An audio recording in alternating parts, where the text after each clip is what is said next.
we certainly, I learned more than I ever imagined, and I dreamed up this panel, so I was pretty excited about how the first one went. But we learned such great information about compliance, and we touched a little bit on the challenges, but I think you gentlemen probably have a different perspective on what the challenges are as it relates to compliance. So I was wondering, Kevin, if you could get us started on kind of how you see some of the challenges that we experience around this system. Sure. Thank you for inviting me. I'll get into it this way. When I started covering sports in 1990 at the Dallas Morning News, transitioning from having been a reporter covering the economy for the Dallas Morning News, it was a few years after the scandal at Southern Methodist University, which some of you may know resulted in this thing called the death penalty, because guess what they were doing? They were paying their football players to play football on Saturdays, which was a big no-no with the NCAA. And so my introduction to thinking about compliance was much of what you heard about on the first panel. It's about being in compliance with NCAA rules, eligibility of players, not giving them gifts or certainly envelopes full of money under the table, making sure that GPAs were up to whatever level they were supposed to be at in order to play their sport. And then shortly after I'd started doing this, I got a call from a guy by the name of Ernie Chambers, who was a state rep in Nebraska. And if I'm not mistaken, he may be the longest serving state rep in the United States right now. He's still at it. And two of his big initiatives have been repealing the death penalty in Nebraska, which I still don't think he's been successful at. And the other big thing was to get football players in Nebraska paid because he thought they were being exploited for their labor. And I chatted with him about it, and he's introduced that bill several times. It's never gotten anywhere. And Ernie Chambers used to be crazy. Turns out he's brilliant, he's spot on, and he's prescient. And so when I think about compliance today, as I've thought about compliance the last 20 years, it's not about GPAs, it's not about eligibility, it's about whether or not, or how not, college athletics are in compliance with our ethical and moral values. Well, you certainly have an interesting perspective on this. I mean, a very public and interesting perspective. So you, of course, were at Marshall, where there was a significant scandal related to compliance, which resulted in a lawsuit by you because it was kind of put on your shoulders undeservingly so. Could you give us kind of the nutshell version of that and kind of how you see compliance evolving since your time at Marshall?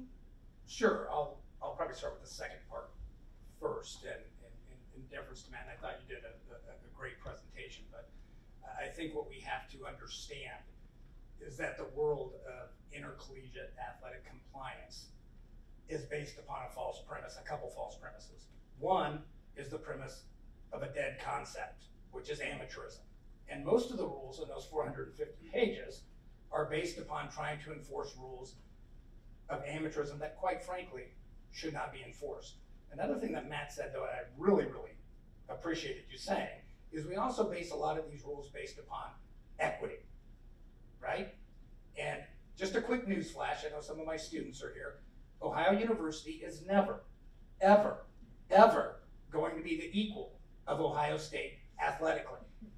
That might freak some of you out, okay? A small school is never, ever, ever, ever going to be in the college football playoff. In fact, I think we have 25 total schools that have ever won the football national championship. So there's no competitive balance or equity. So we're basing rules upon a lie of amateurism and a lie of competitive equity. And then we're not basing the rules around who it should be about, not the institution, the athlete, the ones who are generating the revenue. They are the ones that the rules should benefit. And I go back to Taylor Branch, somebody who Kevin knows very well. He said it very well when you talk about things like name, image, and likeness, pay, athletes having the freedom to transfer, things that we've done that have actually gotten better, the stipend, that would not have happened without legal and outside pressure, because the NCAA, as they're showing this week, they won't do anything until they're actually forced, because the 20 or 25 people that are controlling the billions of dollars of revenue don't want to give it up. That's really what we're talking about.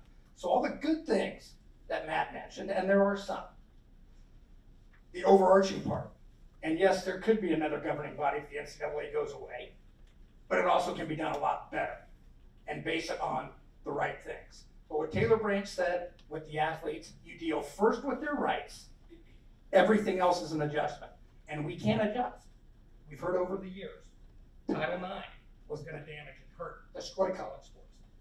I sat across the table from Gordon Gee, the former president of this fine institution, who told me if we give athletes the stipend, it will destroy, I quote, destroy college sports.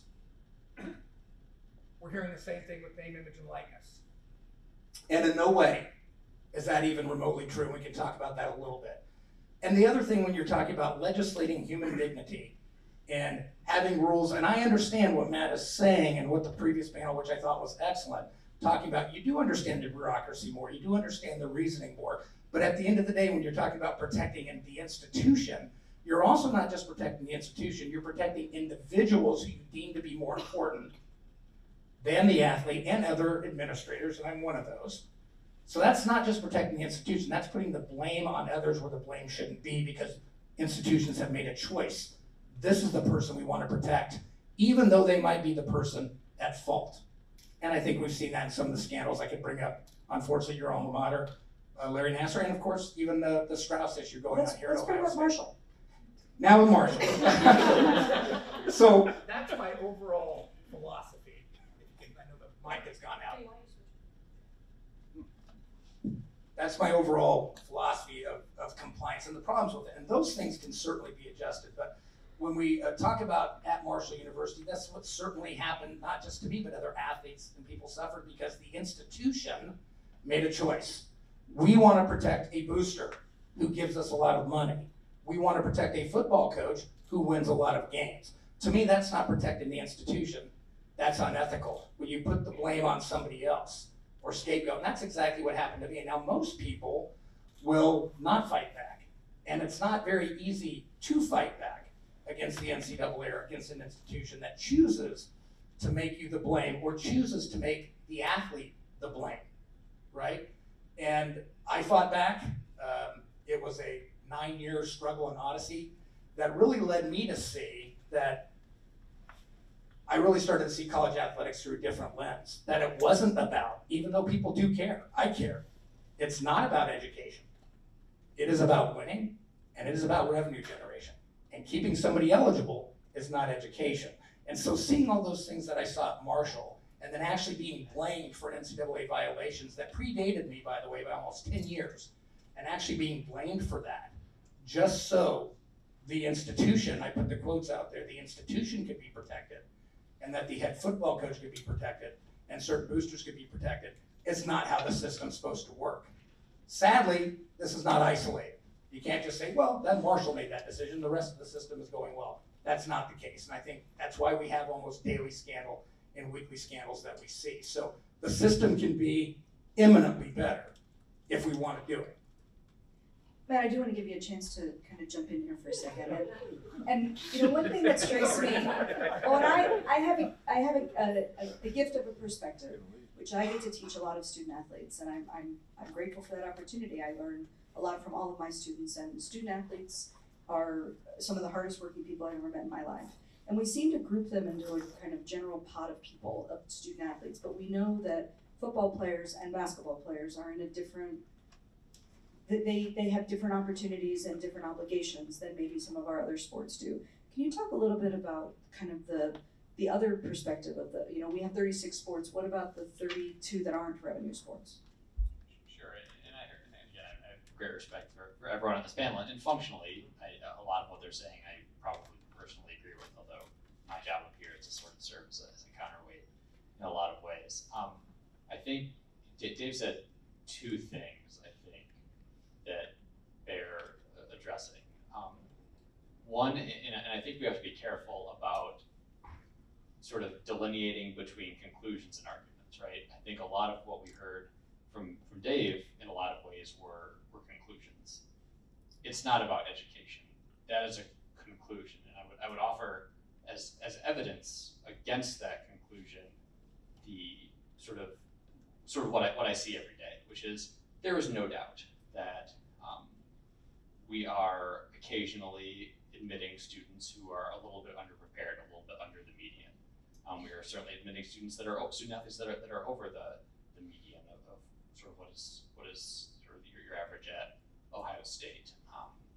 I think to Nicole's point, most of the students, the retort to all of this is going to be treat them as individuals and those that can profit from name, image, and likeness. And I'm not going to sort of personally weigh in on that, but I would say that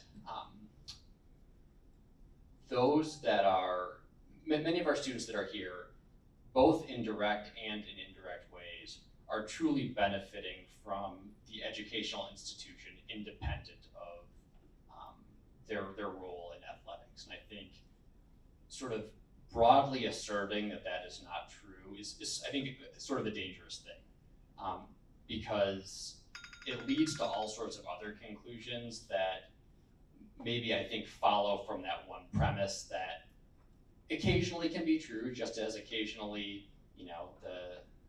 someone in your physics classes probably here more for the party than for the overall educational experience. But I think on the whole, many of our student athletes, including our highest profile student athletes, are benefiting from sort of the experience of being a collegiate student athlete, which does not disqualify from the other things that I think we're going to talk about. I think those are separate issues, but I think in our haste to push the conversation in this progressive direction, which again I think is positive in a lot of ways, we have undersold some of the other inherent benefits in the collegiate athlete experience.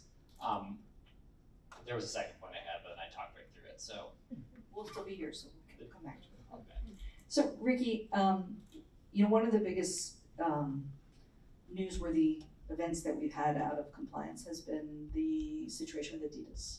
And we have two universities now who are facing severe penalties. We are not one of them, but Kansas, Georgia Tech are both facing significant penalties because of their involvement with Adidas compensating in ways that were inappropriate. And Jason Whitlock said that if there's going to be a death penalty, as was mentioned, it needs to be to amateurism.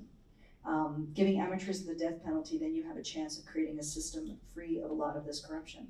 So you're actually working on a model that would give the death penalty to amateurism as it pertains to basketball. And I was hoping you could tell us a little bit about that and how do we balance both? I mean, if we still want people to be educated, we still want, the college degree is still worth something, whether you are a student, no matter what level of you may perform as a student athlete. So how do we balance that? Yeah, so I'll start with the HBL and what we're trying to do. What we've done is we've taken a long look at exactly how to be successful, first and foremost, as a sports entity.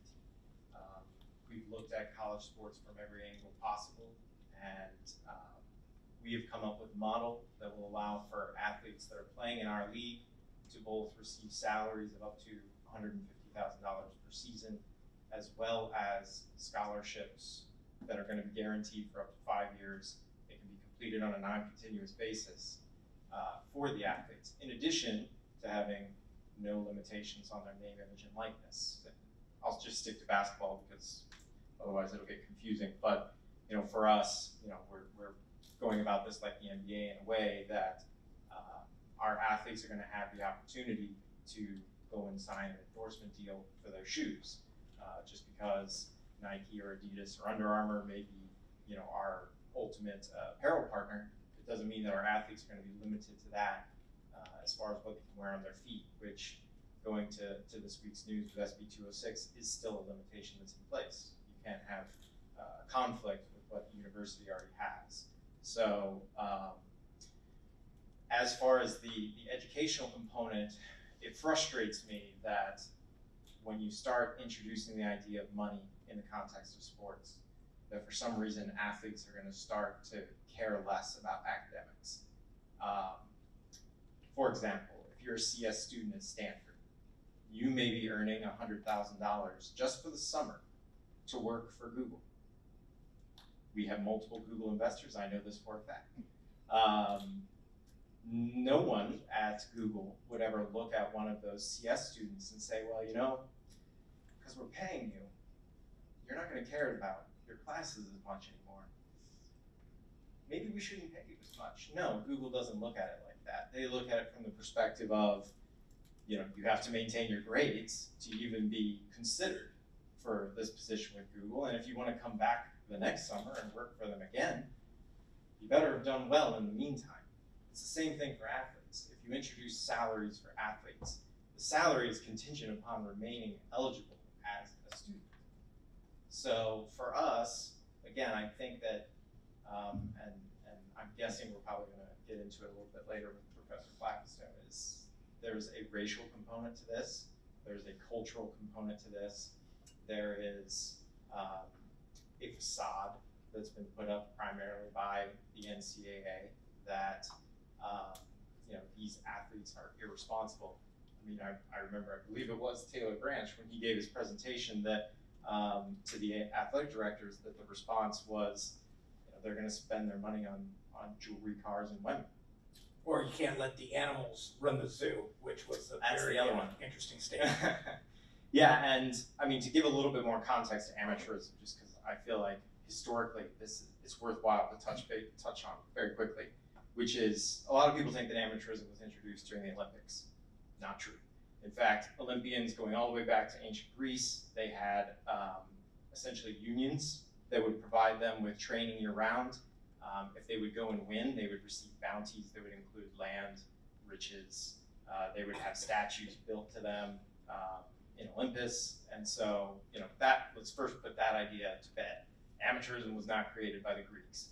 Amateurism was actually created by the English in the 1860s because what happened was during a movement called muscular Christianity, all of the wealthy people that were running England realized that because they basically didn't do anything every day because they had so much money, that the church started telling them that there's a possibility that the masses could overthrow you.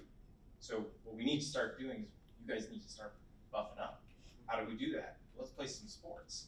Okay, well, we can't let them play the sports if we're playing the sports, otherwise we're going to look bad because they're way better than us.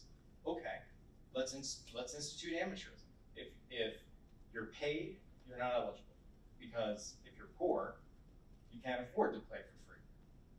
So again, the entire, and the other part of it was women. They didn't want women playing sports either with them. So the entire purpose of amateurism, going back to its very beginning, was exclusion and exploitation. So I'll leave it at that. Well, I have no choice but to segue to you now, Kevin, and you know, this idea of how compliance affects people of different socioeconomic backgrounds differently. Can you talk a little bit about your thoughts? Since I've been prompted, thank you very much. Another book that, or another author we should point out is Walter Byers, who is the modern architect, who was the architect of the modern NCAA, and who wrote a book called Unsportsmanlike Conduct, The Exploitation of the College Athlete, which pretty much lays out everything you need to know about how we got to where we are.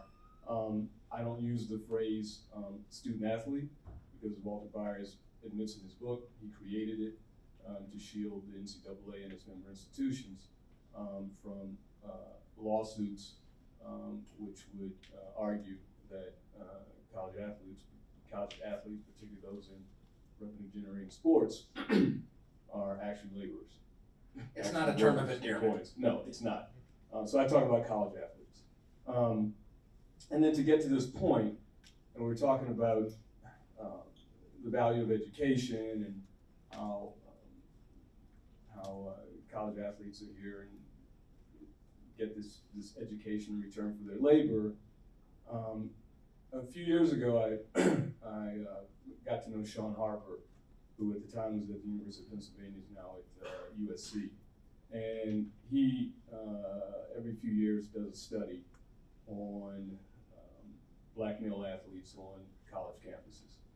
And a few things just startled me about his research. One is that less than 3% of undergraduate populations at major colleges are made up of black males. Less than 3%. Yet, upwards of 55 and 56% of football and basketball teams are made up of black male athletes. Obviously, we're talking about men's basketball. So, and if I gave you, I think these are the most recent percentages for Ohio State, 2.3% of all undergraduates are black male athletes. 67% of the basketball and football team. So chances are, if you bump into a black male undergraduate student on this campus, most likely he is an athlete. Which to me means the primary reason a black male athlete is on this campus, or a black male is on this campus, is to be part of the college industrial complex in generating revenues for it, and not necessarily to be part of the educated class, which is ostensibly why you're here on campus. I heard you mention earlier the word anarchy. So I'm the anarchist, right? I mean, I've been lobbing Molotov cocktails into this thing for years, and more. I've been reading about it, and more people I've experienced who've gone through it, more and more of the things that I've seen. And so I would argue that, this issue really is a black male issue. It's really not anybody else's issue. Title IX has been thrown up as some sort of a shield for the system, which it is not. Ellen Starowski at Drexel wrote a brilliant paper explaining that whole argument away. And I think the piece that I wrote that wound up on gangster capitalism that may have caught your attention was I was kind of comparing the college admission scandal to what happens with black athletes on campus. And that is, and just how insidious this whole thing is. Because what you had was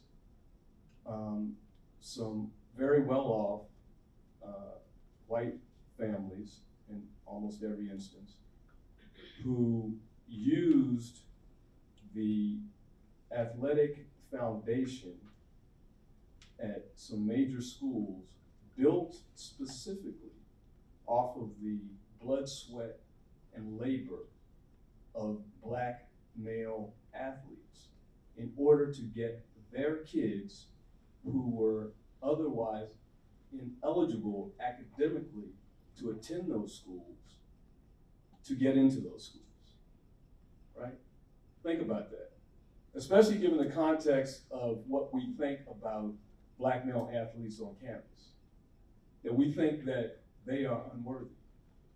That they are here because we are giving them just an opportunity simply because they can score touchdowns, make tackles, drop buckets. But really, here are some other people taking advantage of the foundation that they've built. And many of them were doing so in sports that black male athletes don't play. They don't play golf, tennis, crew. There are two types of sports on a campus: revenue generating sports and expenditure sports. And those sports are expenditure sports. And they are made possible by the labor of black male athletes. That's why I say this is a black male problem. Everybody else is just trying to figure out what to do with it. I do want to say, Nicole, Go ahead. that part of the issue, and I think Kevin and Ricky would certainly agree, and I don't know if Matt would, or if he wants to, is part of the reason why there is such resistance to pay for play or name, image, and likeness rights, and people won't admit it, is that it would primarily benefit black males. We wouldn't be having this argument if somebody came out and said, we're going to pay our field hockey team and tennis teams. We'd be okay, bottom line. And that's why when you hear statements from people who otherwise are pretty smart saying we can't give our football and basketball players money because they're going to spend on tattoos and rims, is ignorant and stupid, but also exposes what the real problem is. And I don't know why, and in fact I know it's not, that college sports somehow hinges upon the athlete not being able to profit. Because I guarantee you, if we paid all the athletes today, that stadium's filled on Saturday, period. People are not going to stay away in months. So let's be fair about it, and let's let the athletes, at the very least, we always talk about owning your own body and other political spectrums, which I won't bring up. The athlete owns their body, and they should have the right to profit off it. We should not have the right to profit off, especially black male labor, for everything that Kevin just said. Yeah, just to add there in terms of viewership, because we got a taste of it going back to Nicole's question that I didn't really answer about Adidas. Well before March Madness, everybody knew what universities were involved. The DOJ had subpoenaed people, had arrested people. We knew what universities were involved. I believe that whether through rumor or truth, over half of the field of 68 in March Madness was implicated in one way, shape, or form. So if the NCAA's belief is correct, that the moment that you pay an athlete a single dollar, that all consumer demand goes down, this should have been the lowest rating March Madness tournament of all time. Our ratings went up. People want to see talent. People want to see good basketball. They don't want to see, they don't care about the amateurism. I don't watch Ohio State anymore, sorry. But if your AD and president would get on the right track, then I might again. But until then, I wouldn't have watched an Ohio State game prior to that because I wanted to see Terrell Pryor or Marty Claret or somebody like that because they're not paid. I wanted to watch them because they were the best players in the country. That's it. That's what it comes down to for everybody.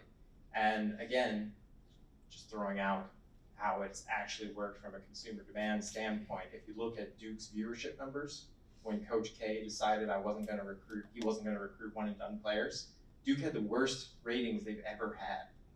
Then he flipped the switch and said, okay, I'm tired of getting my butt kicked by UNC and everybody else. I want to go back to winning, so I'm going to start recruiting the one and done players again.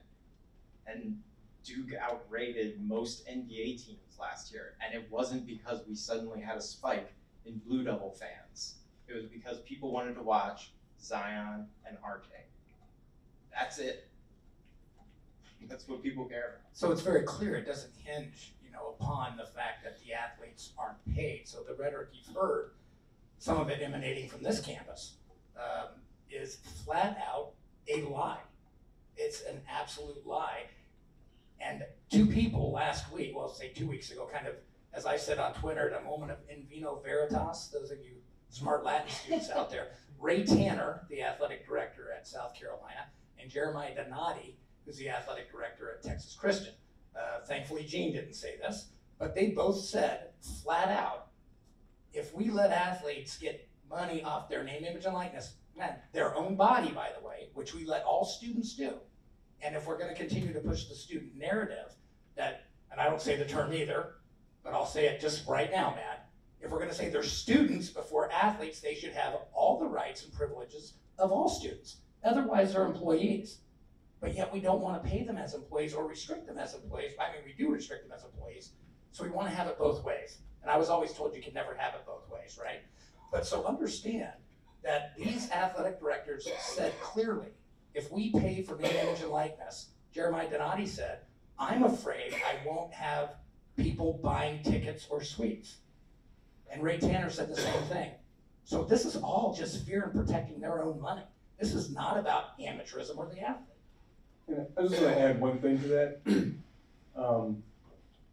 My high school back in suburban DC hasn't produced a whole lot of high-level athletes, other than me. But maybe the most high-profile athlete they ever produced, right here at Ohio State. His name's Kyle Snyder. You know him? I know. There you go. Pretty good wrestler, right?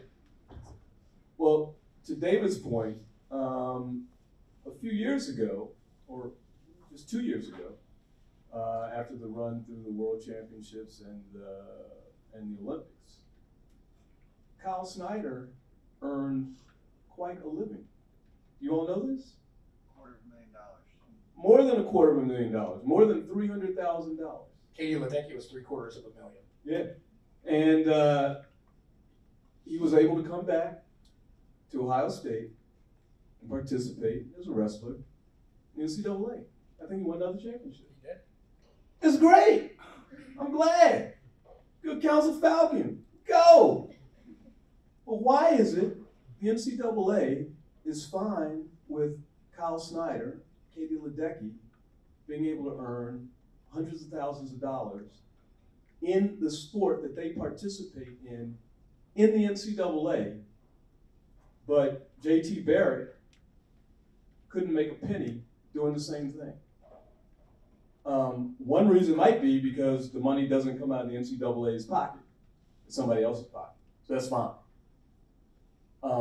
But the other reason may be because they'd rather control the athletes that make up college basketball and football and don't care as much about those who make up wrestling and these other sports. Mic drop. I wouldn't do that for you. That was good. Oh, good. I get to talk. So I think, and I'm again going to be sort of very careful on my end to delineate between how I might feel about a particular issue, but just sort of serve as someone who presses on it and maybe tries to find some if not weak points, things that need to be expanded upon in these two gentlemen's argument, which are, and I think Ricky's point about amateurism, the history of amateurism, is very fair. It's an evolving concept, and I think what we're seeing now is its continued evolution. And Professor Blackistone made a reference to anarchy and Molotov cocktails, which I think is well taken, and it's important. I think having sort of voices external to the entity that have sort of big picture ideas and sort of progressive voices designed to move the system forward is incredibly important, right? I'm sure if I explore all three of your Twitter accounts, I'm assuming that because I'm Twitter, I'm like kind of a technical, but you'll see sort of these arguments drawn out in 140 characters or whatever it is. But I also think at the same time, it's important to have their role, but it's also important to have insiders who can help slowly and messily and imperfectly execute these, ideas and changes in a workable fashion. I think a lot of what these guys are saying is fair, that they're legitimately fair criticisms of the model we currently have. And I always sort of scoff at the idea of people that say that because changing it would be hard, or that it's not something we should pursue. But at the same time, I think what winds up happening is when the sort of anarchist model, what it does is it hardens people who feel strongly against it, and then what happens is that the resistance that otherwise hopefully might be softened a little bit, it's hardened. And I think having people who listen to all of their ideas, and again, I'm not casting judgment on any of them, but I think you need people, not just like me, because I'm a nobody, but people from the centralized governing body, whatever it looks like, whether it's the NCAA or Professor Ridpath's magical non-NCAA, and people who work at institutions who are going to take some of these concepts and sort of carry them to fruition with the idea that ultimately, athletics is a competitive endeavor, and in addition to sort of, I think we've talked about protecting your own in sort of a very personal way. People want to protect their money.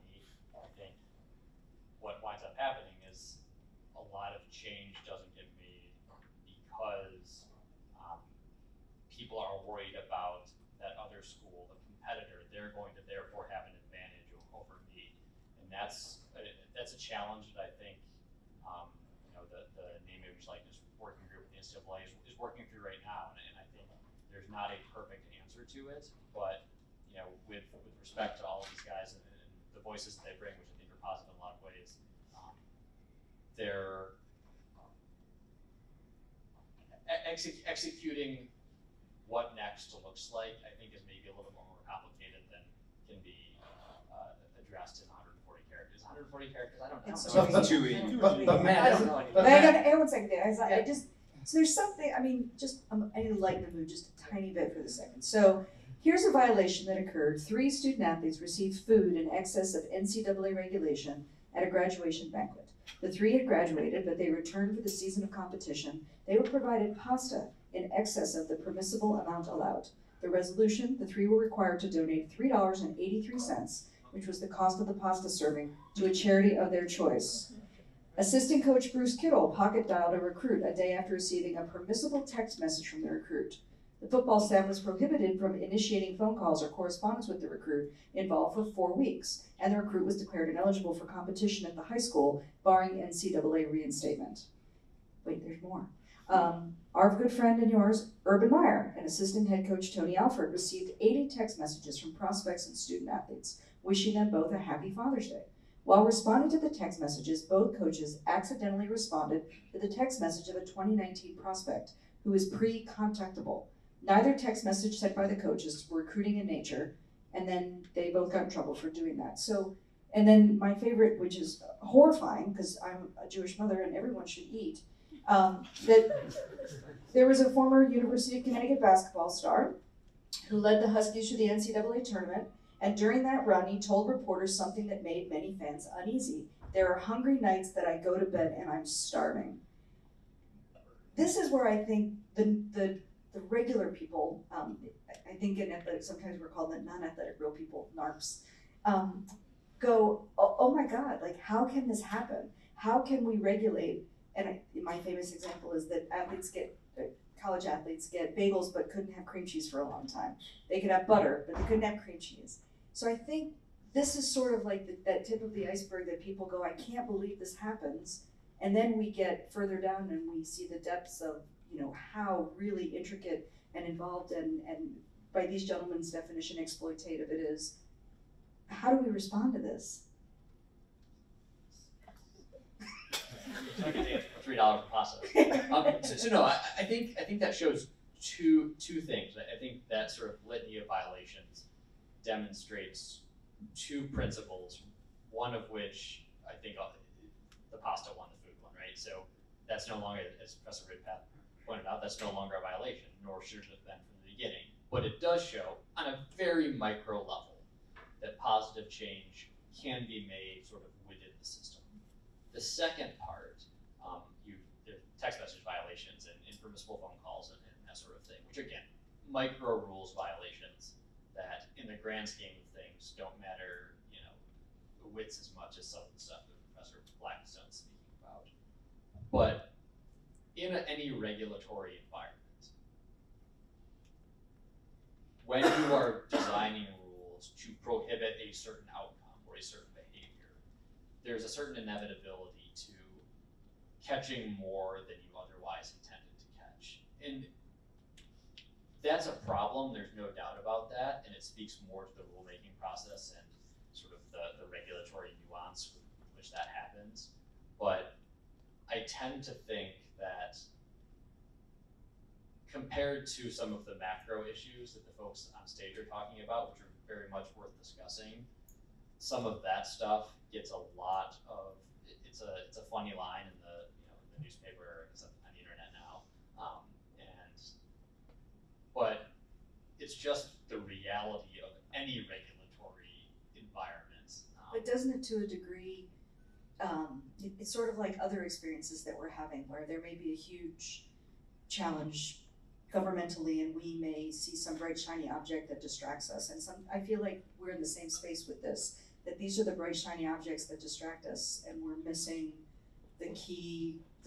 We're missing the iceberg. We are, and I know you were trying to bring some levity to this, but just the other day, I think it was Georgia Tech basketball got pinged for recruiting violations that included taking a recruit to a strip club, and there was something else. I can't remember what it was.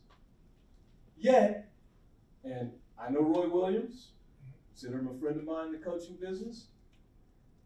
The University of North Carolina has basically had a generational, systemic, educational sham involving its athletes.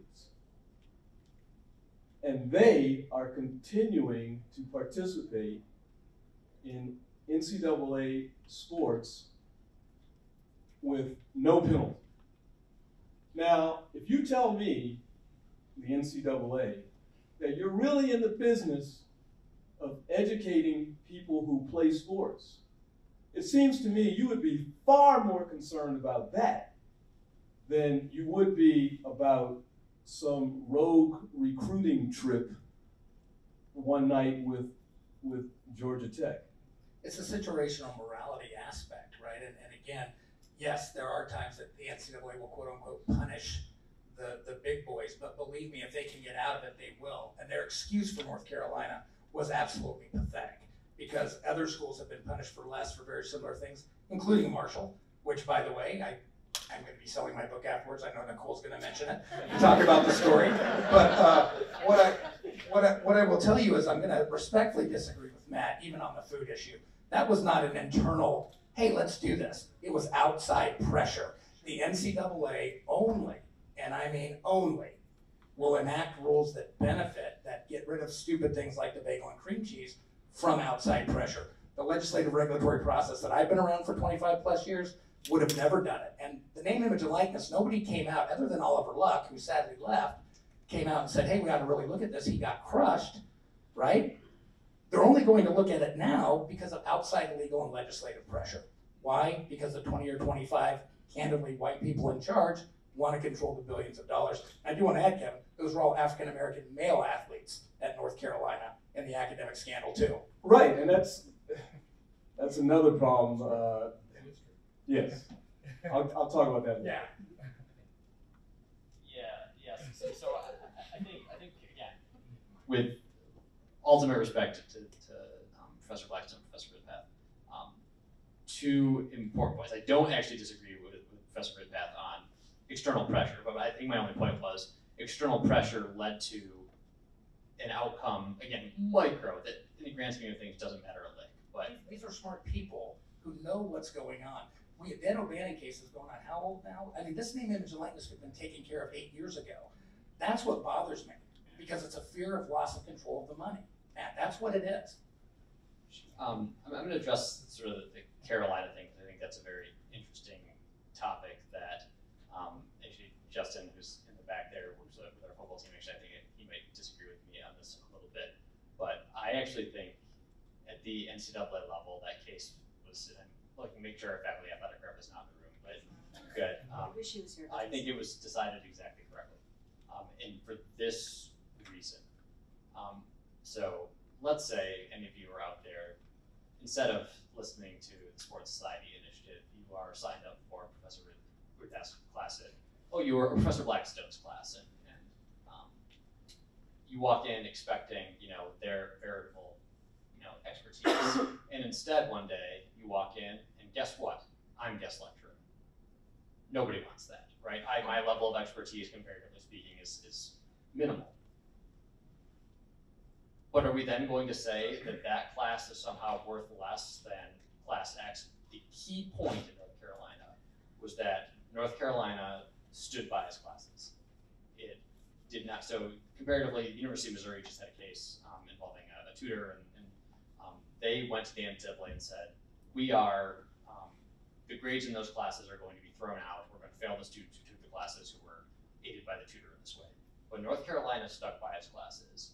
And the NCAA said, and I think this is correct in my mind, we are not the regulatory body that is designed to arbitrate whether one class is better than another on any individual Until they are, they do it with initial eligibility all the time. And we did the same thing at Marshall and stood by our classes.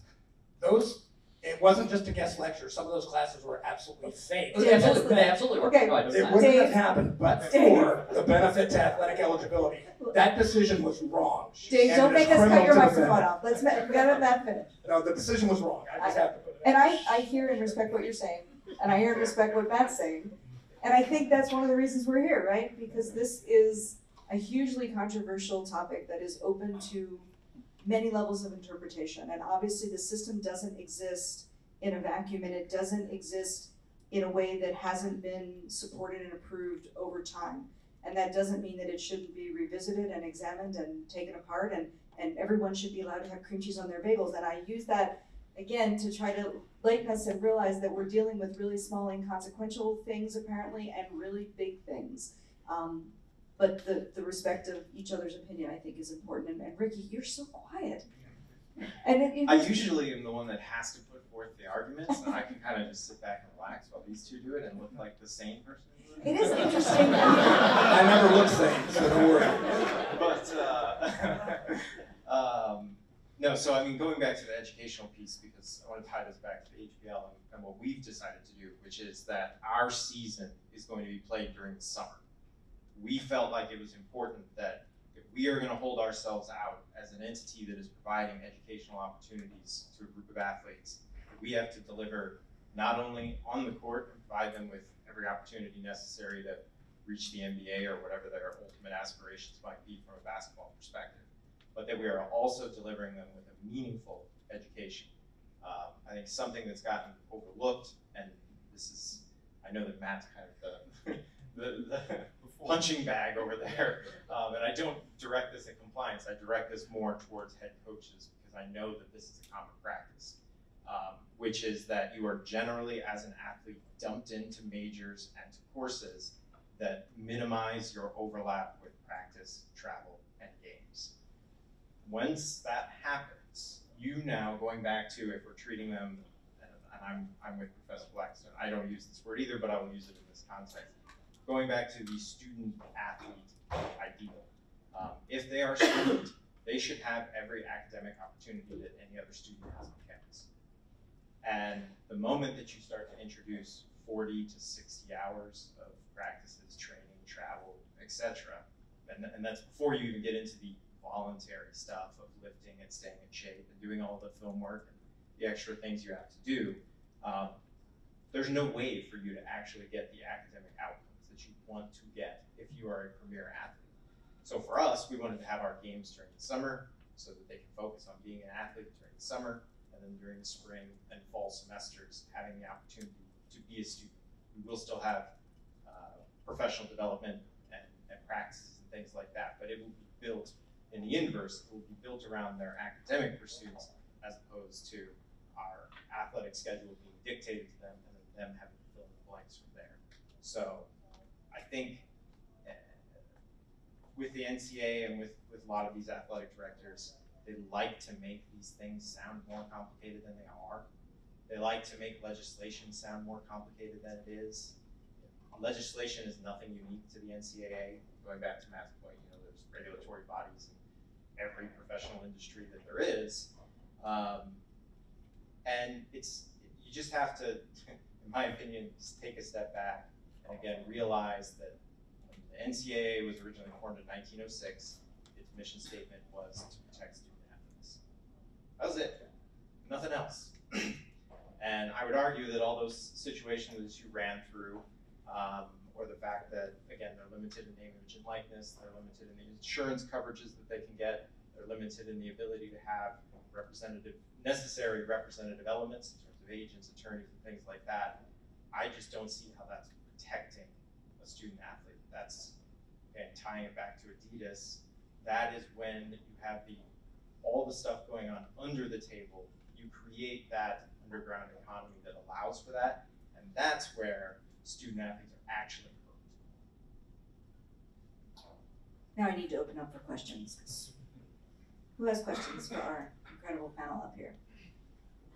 Yes? As the regulatory body, if you could snap your finger and make your recommendation as to what you would like it to look like, what would that be, and differentiate between men's basketball and football as opposed to the smaller sports? What would be your ideal situation? Dave? Okay, well, so another book Nicole mentioned.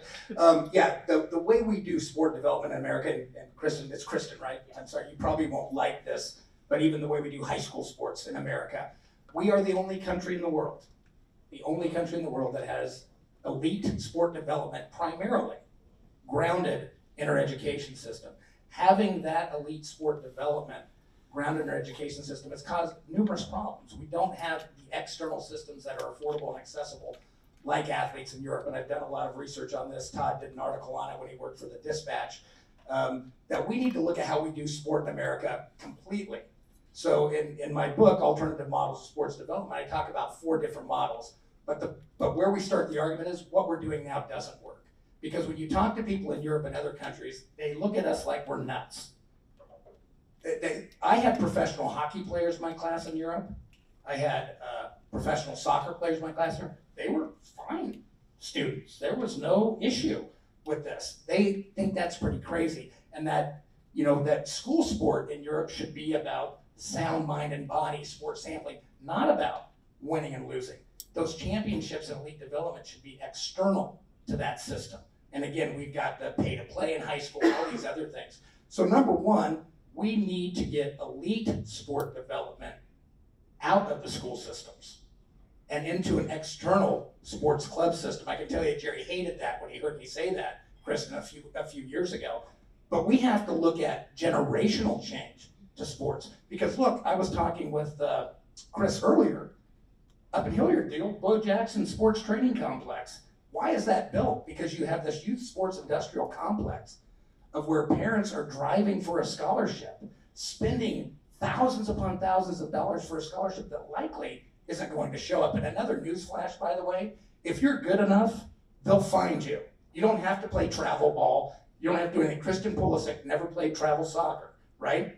Best American soccer player ever. I just have to add that. So we have this system where we in youth sports and educational sports that candidly is backwards. So that's where you got to start from a macro level, all right? From a micro level, like I said earlier, the lie and concept of amateurism, which is a moving goalpost, whatever the NCAA or high school says it is, needs to go. If there's a high school athlete, he can make money, he or she can make money off their name, image, or likeness. Little League World Series, it doesn't matter. The Olsen twins were billionaires at 5 years old, right? So having that control, it's a fear of loss of control of money. So that's a big thing. And the other thing, the equity issue, right? Marcella, I know you mentioned that you wanted to have schools separated on enrollment. In college, it should be on budget. Ohio University, and I'm a Bobcat, but we should not be in the same sandbox with Ohio State. And saying that our university, I'm speaking of my alma mater here, saying that we're somehow defined by being a Division I football playing institution is one of the most ludicrous things I've ever heard. Nobody mistakes us for Ohio State in football and basketball. We should be playing at a level we can sustain. And I would say the same thing with even high school sports. So that's kind of a broad answer, but what we're doing right now in American sports development, that's where the argument has to start. What we're doing now isn't working, then we can come up with a lot of different ideas. And that might be several NCAAs. It might be a separate governing body for football and men's basketball. There's all kinds of ways we can go, just not what we're doing now. Kevin? Yeah, I support David's point of view. I've written and said it before that I think that football and men's basketball should be divorced from college campuses as we know them now. And the thought really was crystallized in my mind a number of years ago when there was a story on the front page of the New York Times about the oldest graduate in the graduate class that year at Columbia University. and it was a guy whose name escapes me now, but he was a refugee from one of the wars in Eastern Europe. And he somehow wound up in New York, opened up the newspaper, and saw an ad from Columbia for a janitor, and it happened to mention in small print that you can, it will also allow you tuition remission and an opportunity to work towards a degree, which he did. It took him like 10 years, but then he graduated. And I thought to myself, so he was an employee of the university who got a break on tuition and the opportunity, if he wanted to take advantage of it, to take classes and matriculate towards a degree. Why not apply that idea to revenue generating sports and the athletes who play them? Provide them a salary, provide them workers' comp, because guess what? If you get CTE, or CTE just doesn't show up in the NFL, you can actually get it in college, right? Get health care, long-term health care, so that if you are Todd Gurley, maybe the University of Georgia, where you ripped your knee apart, trying to carry them to glory and now has left you with an arthritic knee, has some responsibility for your health care going forward. Why not apply that to big-time college sports and treat athletes like the employees of the college industrial complex that they are, and if they want to pursue a degree, give them the opportunity to do that like the other employees on the campus. I think that would work, and set up some sort of, professionalize or incorporate, which really has already happened on some campuses, like I think Ohio State, incorporate the athletic department, and just have them pay rights fees back to the university for the right to have Brutus on their shirt, right, and have the band play the fight song and be able to play in the stadium. I think that there are smart people in business who could probably figure out how to do that. I've long thought that that's the way to go. Just, I can't help but ask this, Matt, based on what you just said, Kevin. What if we did divorce revenue sports from all the other sports? Is that, I don't want to say the answer, like there's one answer to all of this, but it does seem like they're the anchor that pulls down the entire concept of playing collegiate athletics is this idea of revenue. It surrounds a very small percentage of the number of student athletes that we have on this campus. There's absolutely no doubt that revenue generating sports and the student athletes that make up the teams that play these revenue generating sports are unique in the environment as it was created back in 1992. There is no doubt the evolution of this is, I think, probably not something that if you even talk to Walter Biders from in the 50s, right? 50s or 60s. I think Ricky's our He wrote his book yeah, much later. No doubt. Yeah, no doubt. I think there's one point that Professor Blackistone made that I was sort of curious about. Just in your model, the employee model, the sort of education component was not compulsory, right? It was, no. Yeah, and I think that's. I mean, I am again careful to, Who was the quarterback here who said he didn't come here to play school? Cardinal Jones. Thank you. Ohio State graduate Cardinal Jones. Exactly. I think.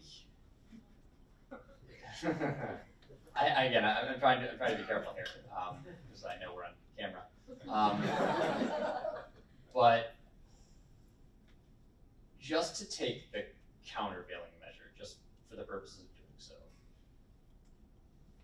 I think a lot of what drives our current model taking it at its most sort of positive. I think what we're hearing a lot of here is sort of all the negative aspects of them, and some of them are very, very fair. There is an inherent belief that education in and of itself is a public good. And there's a reason, for example, there's compulsory education in this country up to the age of 16, I think. And as paternalistic as this sounds, and it very much is, don't get me wrong, there is a belief systemically that tying this experience into a broader educational experience has some positive benefits. And to Professor Blackistone's point, if we took that away and gave them the option, some would avail themselves of that opportunity, some would not, no doubt. And I think there is a belief that those that did not would be missing out on something. Is that politically correct enough? Did the athletes of North Carolina miss out on anything? Well, hang on, I need to jump in here. As you know, I'm a professor on this floor too, and I agree with you. You know, I do believe in education, and I've worked with many college athletes who went on to careers that they then finished, and then their education benefited them in many ways. Joshua Perry was on our last panel. He is extremely complimentary of the education he received here at Ohio State and how it prepared him for the next stage of his life. Mike Doss we've had a similar conversation. So, you know, Ricky, I want to give you the chance to respond about your model, because it seems like you are trying to marry the idea that education and employment can go hand in hand. Yeah, so I mean, in our model for our athletes to be eligible to play in the league, education is still compulsory. Now, what we have done is we've selected cities. So we're going to have, when we launch, we're going to have 8 teams. They're going to be located in Philadelphia, Baltimore, Washington, D.C., Richmond and Norfolk, Virginia, Raleigh and Charlotte, North Carolina, and Atlanta. And why we chose each of those 8 cities is because of the options educationally that our athletes are going to have the opportunity to go to. So for them to maintain their eligibility with us, they don't have to go to a 4-year school. They can go to a community program, community college, they can go to on an online program, they can go to an accredited technical program. We're trying to meet the athletes where a lot of them are, as opposed to, as my COO, David West, always likes to say, put a square peg in a round hole. We want to provide, and you know, there's a lot of supporting data coming out right now that community colleges are doing a really great job of educating people, and with the way that they have these guaranteed acceptance programs set up with some of the 4-year schools in their state, you know, right off the bat, it provides a bit of a different atmosphere, but one that's set up for success as opposed to failure, and one that again expands their options of what they want to pursue academically. So, you know, if you want to be a film major, you know, you can go to a media school. There's one at the University of Richmond in Richmond. You could go there if you wanted to go. And so there will still be that component of, yes, you're picking your team based off of who our coach is going to be in that city, you know, based off of whether you like the city, things like that. But what I envision is that athletes are also going to factor in what universities, what colleges are in that city that I had the opportunity to attend while playing for this team. And then taking it a step further and even saying what programs are available at those specific institutions, because that's what I really want to do. So, you know, again, that's why we have decoupled the educational and the athletic components so that it can be students and it can be athletes in a meaningful way.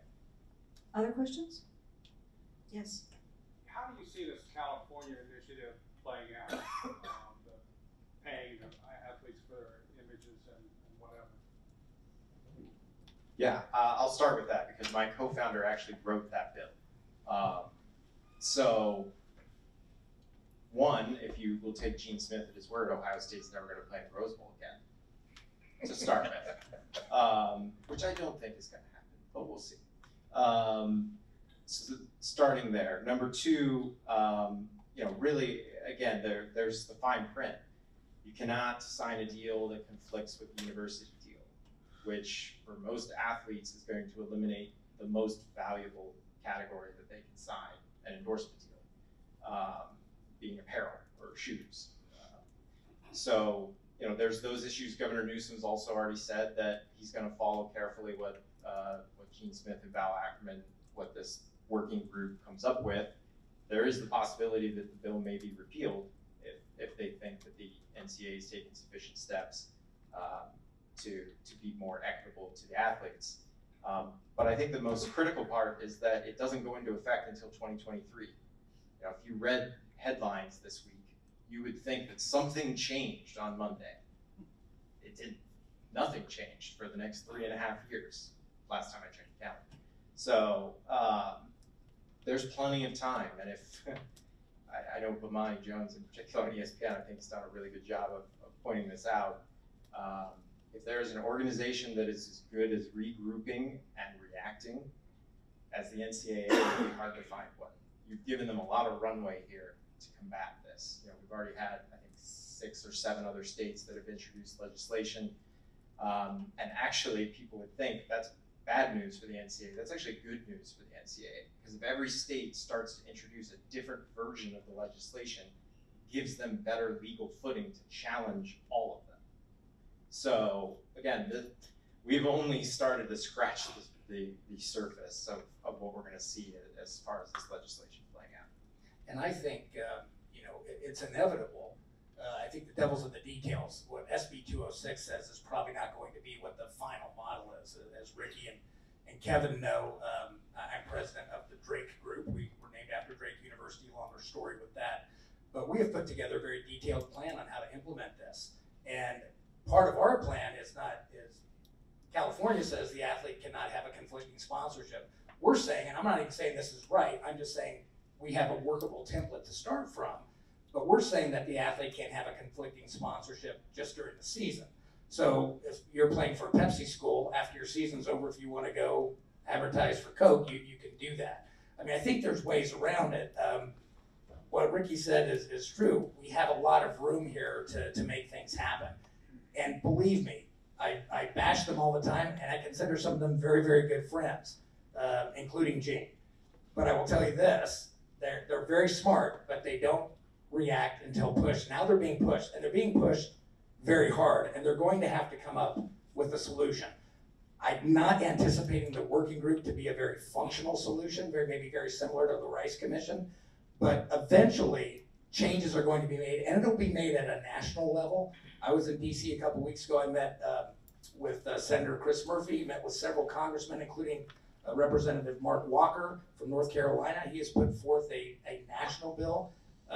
Steve Stivers, my congressman from Southeast Ohio, is considering also a companion bill on that. Senator Murphy's thinking about it in the Senate. So something's going to happen at the national level. Enough pressure is going to be put on, and I think eventually the NCAA membership will make it happen.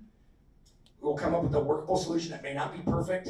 Will there be unintended consequences? Yes, we have unintended consequences right now in everything, and you tweak it, you work through it, and you make it the best model possible. But this is going to happen, and we need to be proactive rather than reactive. And at the end of the day, because we heard all the same arguments with the stipend, we're still going to show up and watch the game on Saturday. It doesn't matter. You can go way further back than that. They've been making those arguments since the 1920s. Absolutely. The doomsday arguments have always been there. I like to always throw out, there was an institution, the Carnegie Foundation, 1929, surveyed 121 universities, again, 1929, surveying them to see who was paying their athletes, paying them beyond a scholarship. 84 of the 121 were paying their college athletes. The world didn't end. We'll evolve. What's your thought on this, Kevin? I totally agree. I mean, as I started out this session, I mentioned Ernie Chambers. And people thought Ernie Chambers in the 80s was crazy. And now, just the other day, Anthony Gonzalez, who played for the Colts, elected representative. And Ohio State. And here. Yeah, right, and here, exactly. And so he's now behind nationalizing that idea with a bill. So yeah, something's going to happen. There's a lot of pressure that has come to bear. I've been at some of those night commission meetings on intercollegiate athletics. I was at the one where Mark Emmert came out and floated the $2,000. He didn't call it a stipend. He came up with some other word because he didn't want to say stipend. Miscellaneous expense allowance? Yeah, something like that. And you know, he came up with that because people were starting to talk about scholarships not meeting the full cost of tuition. And next thing you know, that was done. And then all of a sudden the NCAA found money under one of their couches to pay for the families of athletes who were going to the NCAA or the college football championship to actually be able to go. So, you know, this thing, it's been at a tipping point for a while. It's just been hard to kind of shove it over, but I foresee it starting to tumble a little bit quicker down the other side of the hill right now. We have time for one more question. It's yours, yes. Okay, so we've heard a lot of really strong points as to why athletes should be paid. And since Matt, you're kind of the antagonist on the panel, can you give us like at least 3 why you think that they should not? That's one of my students. Yeah, what about you? Science in the audience. Thank you to the Bobcats for showing up today. So I am not going to give you reasons why I think student athletes should or should not be paid, because I'm, again, I think in this respect, my personal views are not quite as important. I will give you arguments that I think people make against them being paid, and then they will knock them down like bowling pins. I think one of the reasons that was given, as someone alluded to earlier, is that it would somehow interfere or more acutely, and this is the one I think I want to focus on, is the argument was that it would somehow interfere and or more acutely distance the student athlete population from those of the regular students. Now, as they pointed out, if I have a job, you know, as a janitor at Columbia University or as working in the school cafeteria, I'm making money. That's a fair argument, but that is an argument that's been put forth. I think, and I've actually read the paper, and I can't remember the professor's name. She was at LaSalle or Drexel. Ellen Strauss. Yeah. Yes. You know, there's a professor at Arizona State in Victoria Jackson, who's a runner, who's also written some interesting things in this space. But I think the inability to individually delineate value in the team context has been put forth as an argument. And again, I think there's counter arguments to that as well. I think the Title IX concern is one that over time, I think people have started to almost undersell a little bit. I think when some of these concepts were first introduced, some of the Title IX concern was a little bit overwrought. I think now, if anything, a lack of understanding of Title IX, and I'm certainly not an expert, but I have a little bit of background in it. I think some of those concerns are real. We're speaking about direct payment as opposed to something like payment and likeness. So again, those are some areas where I think people who are, you know, acutely against this would come up with, and they'd be able to flesh them out a lot better. And I'm not saying I'm for or against. Again, I'm content neutral because I have to be content neutral in this space. But those are some of the areas in which people would press upon as being concerning. So, and again, I cede it to these guys to, again, make their points, which will. Well, I think it's important that we remember, I mean, that we certainly, trust me, when we planned this a year ago, we had no idea that California was going to give us something so juicy on a platter that we could all talk about. But this is a bigger topic conceptually about this idea of complying with rules and regulations, and paying college athletes is part of it. And so as we start to wrap this up, and we let poor Matt off the hook, I'm curious, where does this go conceptually? I mean, if we pay college athletes, have we solved all of our compliance issues? Or is compliance going to continue to be this quagmire that we are constantly struggling with? How we regulate an industry that is so filled with people from different socioeconomic backgrounds, different educational backgrounds, have different expectations put on them because of their desire to move within sport or to use sport as a catalyst for something else. How do we reconcile all of this? Yeah, I mean, Nicole, I mean, you're right. And again, and Matt, you've done a great job. I've been in your situation before because I was part of the machine, so it's tough. So you've done a great job. It's tough being content neutral on all these things. I will say, I'll say this, that there is always going to be some form of governance, and there's no form of governance that is perfect. I even mentioned to Kristen and her question about changing the models dramatically, which again would be revolutionary change in America, having a national sports policy, a national sports ministry, all those things, and then breaking up the monopoly of educationally based sports. You're still going to have governance in some way, and there's going to be things that will make people upset. I just think we have to really deconstruct the three things that I've mentioned. We have to deconstruct amateurism, the equity piece, which I think, Matt, you mentioned much better than I did on the first panel, but that's a challenge.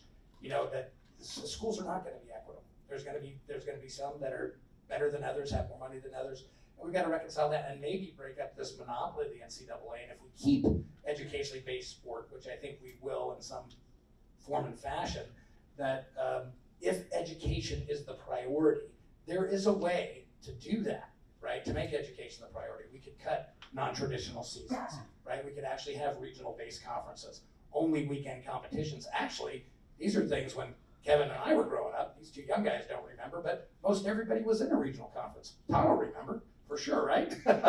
We didn't have, Marshall University going to Texas El Paso for some type of, benefit to the institution. So, there's lots of things we can do to make it better. That's really what I'm getting at. It's never going to be perfect. There's no pixie dust we can throw on this, but I do think we have to get out of the way we're doing things right now and evolve out of it and get out of the way of thinking that direct pay for playing a sport is not a sin, or making money off your name, image, and likeness is not a sin, or maybe having flexible scheduling, or something that, and this is even just a personal thing, why not let a Justin Fields play here? We don't even have a discussion about online classes. He plays, he does great, he gets paid, all these great things. And Justin, you can come back at any time in your life and get your education. We shouldn't be concerned about when the athlete gets the education. We should just be concerned they have access to a viable one. And right now, in many cases, and Matt's a bit right, but in many cases, we are not giving our athletes, even in the non-revenue sports, oftentimes access to a viable education and exposure to the real aspects of what a university has to offer. So that's really, but if we're going to keep this model, we've got to deregulate those three, the equity, compliance, and focus on the athlete. I much prefer our start from clean board over the HBL model, where I don't have to worry about a century's worth of messing things up. Yeah, I mean, but a lot of the elements that you brought up in terms of, the scheduling, regional, I mean, again, going back to our teams, I don't know how many of you are really good at geography, but it's pretty tightly clustered together because we wanted to minimize travel required by our athletes. And going back to the lifetime opportunity to education, again, our scholarships that are going to be made available to our athletes can be completed on a non-continuous basis. So if they go to the NBA and, like David West, have a 15-year NBA career, and then when they wrap up, they're like, all right, I'd like to finish my degree now, they can do so. They can come back and complete that. So I think a lot of those elements that you're talking about, we've tried to implement into the HBL model, and keeping it as simplified as possible. Yeah, I'm all about slash and burn. I think that has worked well in third world and developing countries to grow crops. And I think I've been in favor of that for this model for quite some time now, and start anew. I would also like to start anew with the financial pool that is here now. Like I want to redistribute this wealth. and I want to redistribute the well-being that should be paid for in all this wealth, right? I mean, there's no reason why football players should not have workers' compensation. I mean, I've seen what they go through. I ran into one day I was over at the Maryland football facility a couple years ago to borrow some gear from them so I could look silly on TV. And I happened to bump into one of they've had a rash of injuries at quarterback the last several years. I ran into one of their quarterbacks who had just shown up at the facility after having his 3rd surgery, which this time resulted in them taking a tendon out of one part of his body and putting it in another part of his body. And he was chatting with some coaches and some athletic directors, office people, and he was talking about it. Yeah, I'm just, looking forward to rehabbing and coming back. And I'm just thinking, that's great, but after that 2-year insurance policy after your graduation or you've left school runs out, and your body starts falling apart, who's gonna take care of you? You better I hope you get a good job at some company that has a great health benefit, or you get on the bandwagon for national health care. Otherwise, you're just walking wounded. So, we need a brand new system. The wealth needs to be redistributed, and the athletes involved in it need a far better shake when it comes to their well-being and their caring for the institutions for which they play, and for their fans. I should say that as well. Can we have a round of applause for this?